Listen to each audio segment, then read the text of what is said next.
안녕하십니까. 클릭이 사람의 유진수입니다.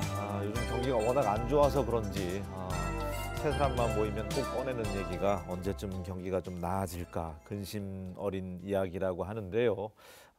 전라북도 지역경제 활성화와 균형 발전 위해서 추진력도 갖추고 있고요. 아이디어가 참 많은 분입니다. 전북경제통상진흥원 신임 조지훈 원장과 함께 하겠습니다. 안녕하세요. 네, 반갑습니다. 축하드립니다. 11대 원장님으로 이번에 취임하셨더라고요. 네, 부족하지만 제가 지난 2018년 12월 31일자로 취임해서 이제 3개월째 접어들고 있습니다. 업무가 뭐 낯설거나 그러지는 않잖아요. 원래 근무도 하셨기 때문에. 네, 제가 경제통상진흥원 내에 사회적 경제 지원 센터장으로 한 2년 6개월 정도 일을 하다가 또 잠시 나가 있다가 그리고 이제 원장으로 취임을 했는데 그래도 신입생입니다.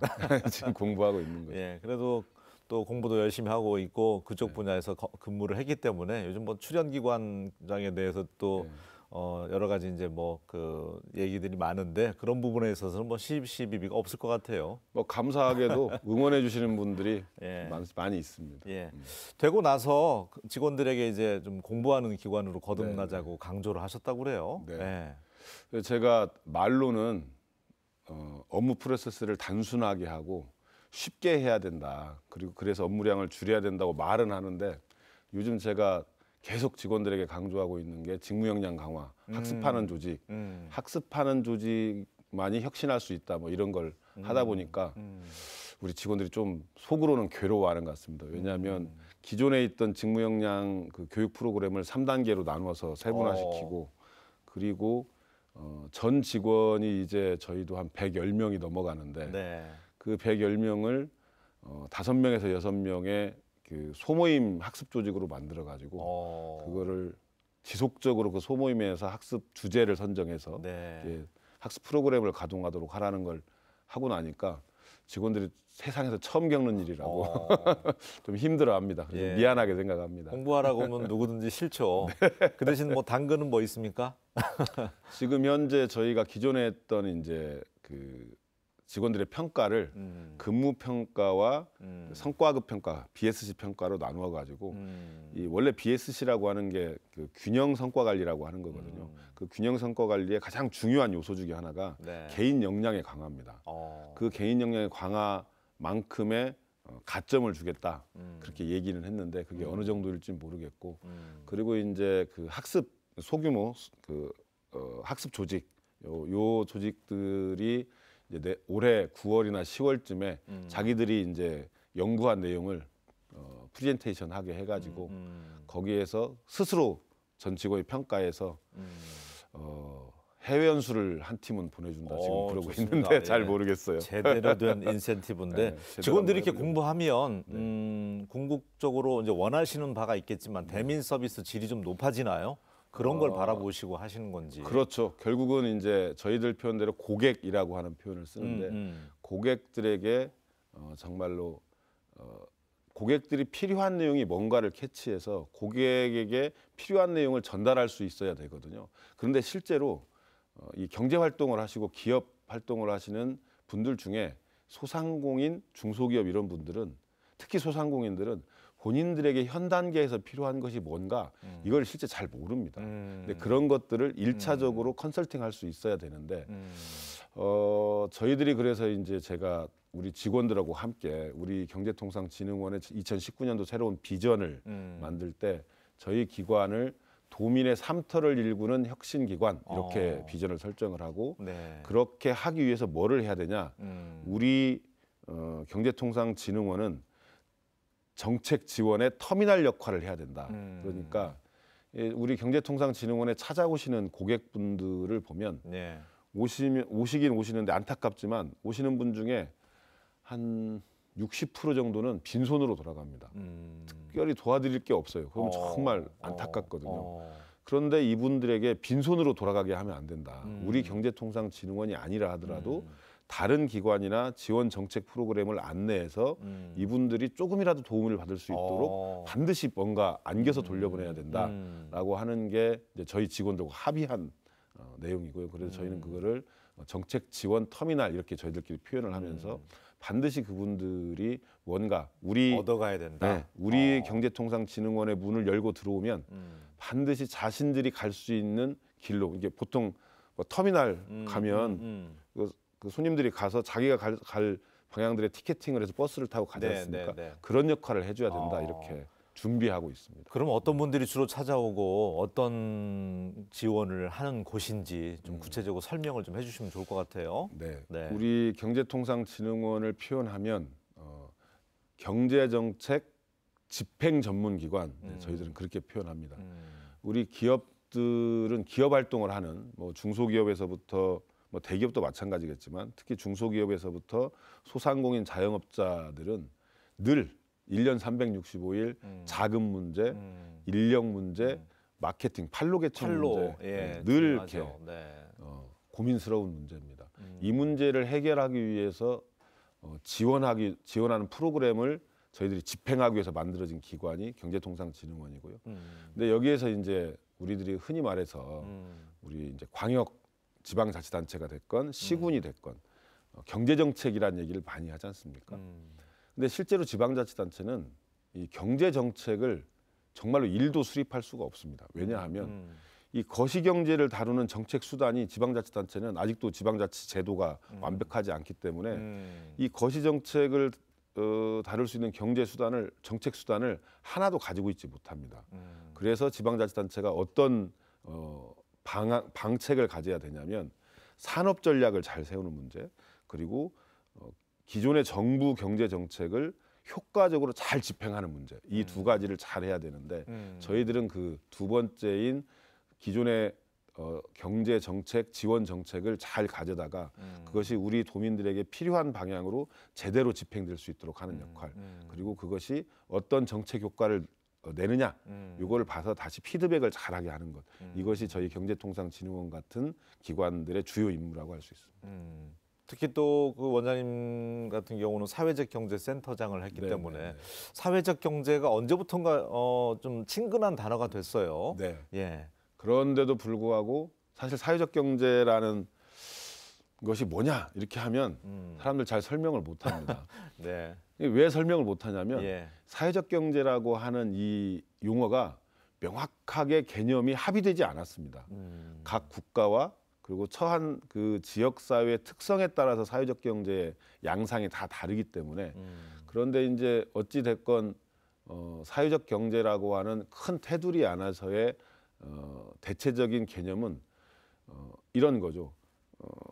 이 시장의 수요와 공급 그리고 약육강식의 시장 논리만큼 그거에 의해서 돌아가는 경제 논리만큼 이 사람과의 관계, 사회적 관계 속에서 신뢰를 바탕으로 하는 이 관계에 의한 경제 활동도 그만큼 중요한 역할을 한다. 뭐 이런 의미인데 단적으로 이런 겁니다.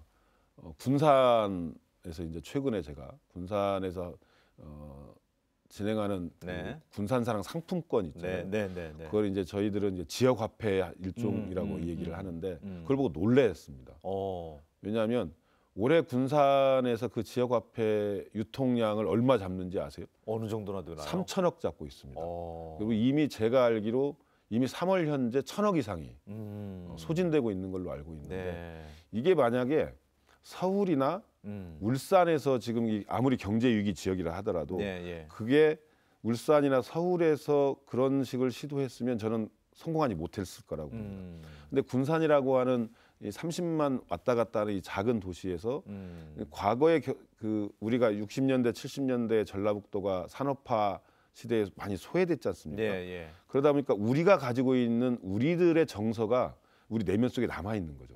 그러니까 기본적으로 이게 국가에서 발행한 화폐도 아닌데 그 상품권이 우리 지역 내에서 돌아서 우리들의 현재의 삶을 조금이라도 개선해 보자고 하는 이런 동기부여가 되면서 강임준 시장이 아주 그야말로 이제 그 사고를 한번 친 거죠.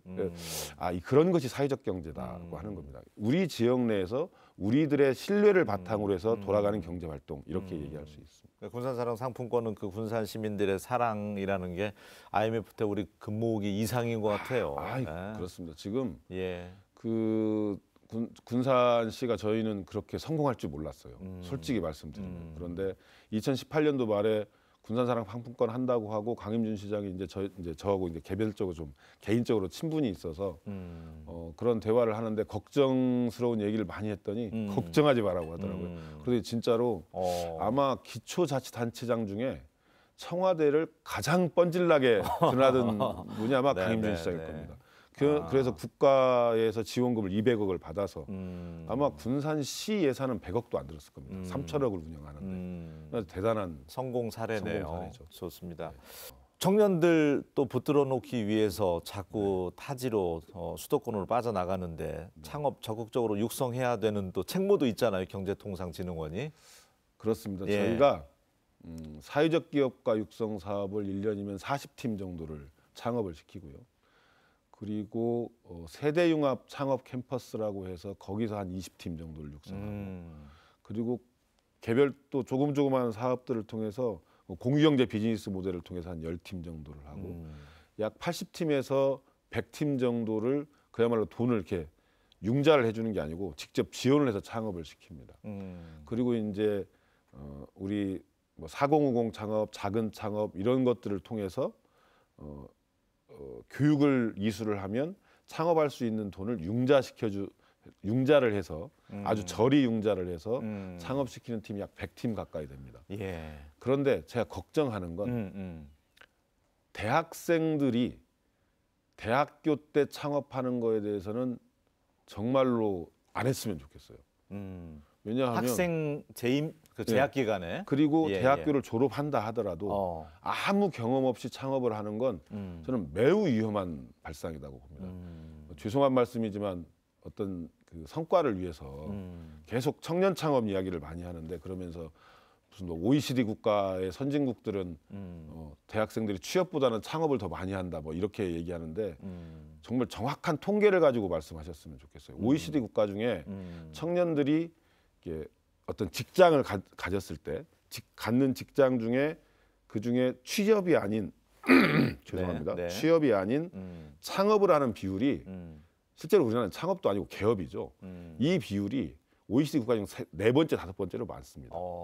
그러니까 이 청년들이 이 젊은 시절에 신용불량자가 되는 확률이 높아지는 거죠. 저는 그래서 청년 창업이라고 하면 최소한 그 분야에서 2년, 3년 정도는 경험을 하고 그 경험을 바탕으로 해서 창업을 해야 이 실패 확률이 적지. 지금 현재 창업하고 나면 5년 생존율이 25%에서 30% 사이입니다. 70%가 넘는 이 창업하신 분들이 다 망한다는 거예요.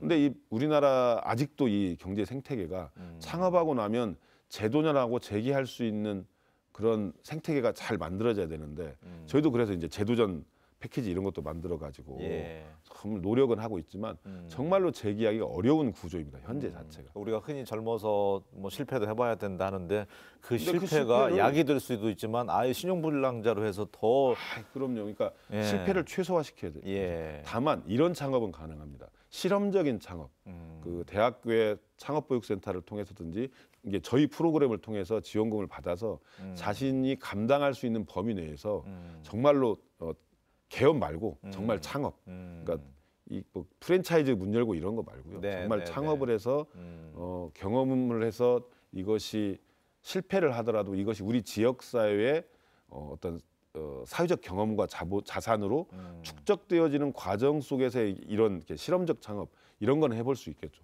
그런데 목숨 걸고 하는 창업, 나의 생계를 위한 창업을 바로 그냥 이렇게 아무 경험도 없이 하는 건 저는 절대로 정말 권하고 싶지 않습니다. 알겠습니다. 오늘 이 시간에는 신임 전북경제통상진흥원 조지훈 원장과 함께 하고 있는데 시의원 오래 하셨잖아요. 네. 그래서 아마 텔레비전 시청하시는 분은 한번 제가 알고 있는 사람 같기도 하고 이름도 한번 들어봤을 텐데 그런 분들이 많을 텐데 사실은 제일 큰 보람이 그 천막농성까지 해가면서 대형마트 휴무일 만든 거잖아요. 네. 예. 유무위업 한 달에 그게 두 이제 번씩 하고 있죠. 예, 그게 그때 전국 최초로 이끌어낸 거잖아요. 네, 예. 그렇습니다. 이제 이 자리를 빌어서 다시 한번 우리 전라북도 도민들, 전주 시민들께 예. 정말 위대했다고 박수 한번 제가 예. 보내드리고 싶습니다. 그럼 그 업체 입장에서는 조지훈이라는 이름 세 글자가 굉장히 싫을 것 같아요.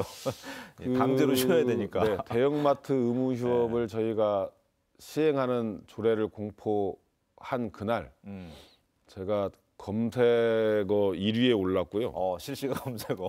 당시에 이제 뭐 지금처럼 검색 그 문화가 많지는 않았었지만 네. 어쨌든 검색어 1위에 올랐고 미디어 다음 오늘에서 오늘의 인물로 선정이 됐었습니다. 그런데 그 밑에 댓글에 보면 예. 제가 거의 사탄이었습니다. 뭐 네. 아주 나쁜 놈도 그런 나쁜 놈이었고요. 근데 정말 이상한 건 딱 조례를 제정하고 대형마트 의무 휴업이 시행된 그날 정말로 고맙다고 맨 처음에 저한테 전화 온 사람이 대형마트 지점장이었어요. 아, 그래요? 그게 뭐냐면 물론 그분들도 돌아가면서 일주일에 한 번씩 뭐 이게 휴일을 가지지만 점포가 열려 있기 때문에 어디 멀리 가지 못하고 그냥 집에 있는 거죠. 대기하고 있는 거죠. 그런데 이게 문을 닫고 쉬니까 이 지점장께서 예.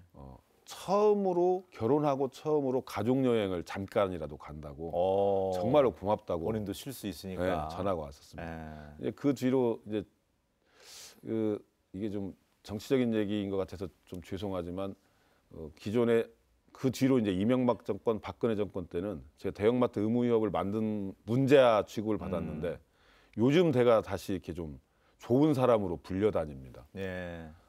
잘 모르는 분들이 많은데 청와대 내에 각 그 수석실이 있고 비서관들이 있지 않습니까? 예. 비서관 중에 자영업 비서관 있는 거 아세요? 처음 청와대에는 들어봤어요. 자영업 예. 비서관이 있습니다. 이 자영업 비서관이 누구냐면 예. 저희가 이제 전주에서 그 4개월 동안 겨울에 천막 생활을 할 때 이것이 전주가 고립될 상황이 사실은 잠깐 있었거든요. 전주 전라북도.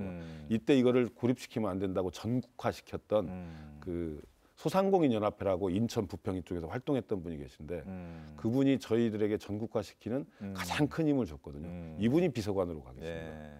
그리고 당시에 서울시에서 전격적으로 이걸 채택해서 전주를 따라 배우라고 공무원들한테 네. 하게 했던 그 당시의 정무수석은 지금 국회의원을 하고 있고. 그렇군요. 그래서 제가 요즘 다시 그때 한 일로 그 사람들한테 예. 좋은 사람으로 다시 불려다니고 있습니다. 알겠습니다. 예, 그 대형마트가 쉬는 게 또 조지훈 그때 의장님이었던가요? 시의회 예, 전주시 그때는. 의장 예. 시절이었죠. 이분 때문에 이게 만들어졌다. 또 옛날 얘기 한번 해봤고요.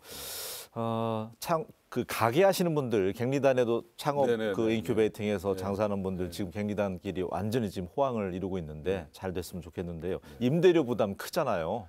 예. 그게 제일 큰 걱정인데요. 예. 저는 지금 정말로 위험한 수준까지 갱리단 지역이 가고 있다 이렇게 생각하는데 지금 한옥마을 걱정들 사람들이 많이 합니다. 한옥마을이 걱정되는 건 관광객이 줄어들기 시작하는 기미가 보일 뿐만 아니라 이 소비하는 액수가 정말로 저기 여수에 비하면 현격하게 적습니다. 그 이유가 뭐냐면 비싸니까 그러거든요. 네. 비싼 이유가 임대료 때문에 그렇습니다. 저희가 사회적 기업가 육성 사업을 통해서 한옥마을에 창업을 한 팀이 있었습니다. 빵집인데 정말로 한옥마을에서 줄을 서서 그 빵집에 빵을 먹었거든요. 네. 근데 그 빵집이 결국은 거기서 버티지를 못하고 임대료 때문에 2배 인상하는 그 임대료 때문에 결국은 도청 앞으로 이전을 해서 이제 다시 또 고전을 하고 있는데 네. 갱리단길도 그런 비슷한 현상들이 벌어집니다. 이거를 이제 뭐 전문적인 용어로 뭐 젠틀리피케이션 이런 예. 얘기를 많이 하는데 네. 이게 정말로 공멸의 길로 가는 겁니다. 그래서 상생의 이 건물주도 살고 거기서 그 건물에 들어가서 뭔가 영업 행위를 하는 사람도 살기 위해서는 적정 수준이 만들어져야 되는데 이 임대료 문제 사실은 사람들이 뭐 특히 소상공인들이 최저임금의 인상 때문에 막 이렇게 힘든 것처럼 얘기하지만 그 내면을 살펴봐 분석을 해보면 임대료 문제가 훨씬 더 큽니다. 그렇죠. 네. 임대료 문제가 그래서 이제 이번 정권에서 중기부에서 제로페이라고 하는 그 제도를 만들어 가지고 시행하기 위해서 조사를 했었는데 예를 들면 그런 겁니다. 편의점에서 영업이익 중에 임대료가 30% 이상으로 그냥 나가버립니다. 이 임대료 문제에 대해서는 정말 이게 자본주의 시장 자본주의 사회에서 그걸 법으로 강제를 할 수 없는 문제이긴 하나 어떻게 해야 될까 모르겠네요. 예. 이 말만 하다 보면 답답해가지고. 네. 왠지 우리 조지훈 원장님께서는 또 독특한 또 아이디어가 참신 아이디어가 있을 것 같아서 한번 여쭤본 거예요. 네. 끊임없이 고민해 주셨으면 좋겠고요. 많이 답답합니다. 마지막으로 또 출연하셨으니까 네네. 도내 또 자영업 하시는 분들 중소상공인들 참 많잖아요. 이 방송 함께 하실 텐데 인사 말씀과 더불어서 앞으로 어떻게 지원책 마련하겠다 말씀해 주시면 좋을 것 같아요. 네, 이 짧은 시간에 그 저희들이 가지고 있는 지원 프로그램을 다 말씀드릴 수는 없지만 창업은 매우 신중하고 준비된 창업으로 가게 하고 예. 그리고 기왕에 창업한 이 중소기업 소상공인들에게는 어쩔 수 없이 다가오게 되는 이제 죽음의 계곡 이런 표현을 하거든요. 이 자금과 판로를 개척하지 못해서 예. 위기가 오는 이런 것들을 저희가 정말로 정말로 진심을 다해서 같이 방안을 만들어 보려고 합니다.